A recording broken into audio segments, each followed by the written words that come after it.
Les répercussions de cette guerre commerciale ne se limitent pas seulement aux chiffres boursiers ou au prix du pétrole, elles touchent également les consommateurs et les entreprises à l'échelle mondiale. Les tarifs douaniers imposés par la Chine affecteront une large gamme de produits américains, des biens de consommation aux technologies avancées.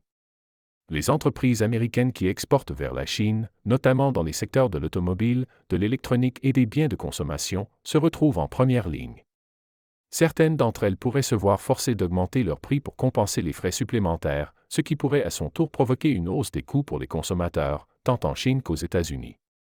Cette situation pourrait aussi aggraver la crise des chaînes d'approvisionnement mondiales, qui est déjà sous pression après les perturbations dues à la pandémie. L'une des mesures les plus marquantes prises par la Chine consiste en l'exportation restreinte de terres rares. Ces matériaux, souvent qualifiés de minerais stratégiques, sont essentiels dans la fabrication de technologies de pointe, y compris des smartphones, des batteries électriques et des équipements médicaux.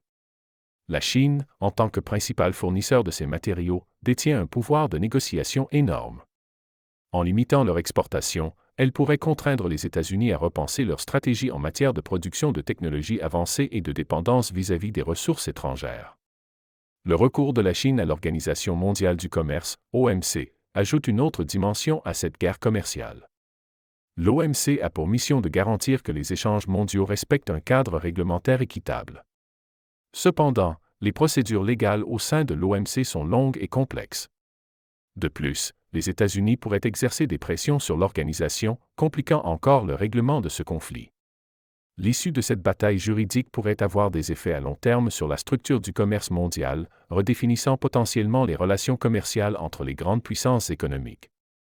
Il est également important de considérer les implications politiques de cette guerre commerciale. Les deux parties ne se contentent plus de rivaliser sur des questions économiques, mais commencent également à s'affronter sur la scène internationale. Cette escalade pourrait entraîner une polarisation accrue des relations internationales, avec des pays qui devront choisir leur camp selon leurs intérêts économiques ou stratégiques. En fin de compte, si la guerre commerciale continue de s'intensifier, il est possible que le monde entre dans une ère de fragmentation économique, avec des blocs commerciaux qui se forment autour de ces deux grandes puissances. Cela pourrait redéfinir la mondialisation telle que nous la connaissions, créant de nouvelles alliances tout en exacerbant les tensions entre les anciennes. Le plus inquiétant dans cette situation est la spirale d'escalade. Chaque mesure prise par l'une des deux parties entraîne une riposte de l'autre, alimentant ainsi un cycle difficile à arrêter. Les décideurs devront peser avec soin les conséquences de chaque mouvement, car la guerre commerciale actuelle pourrait bien se transformer en un conflit économique mondial bien plus vaste.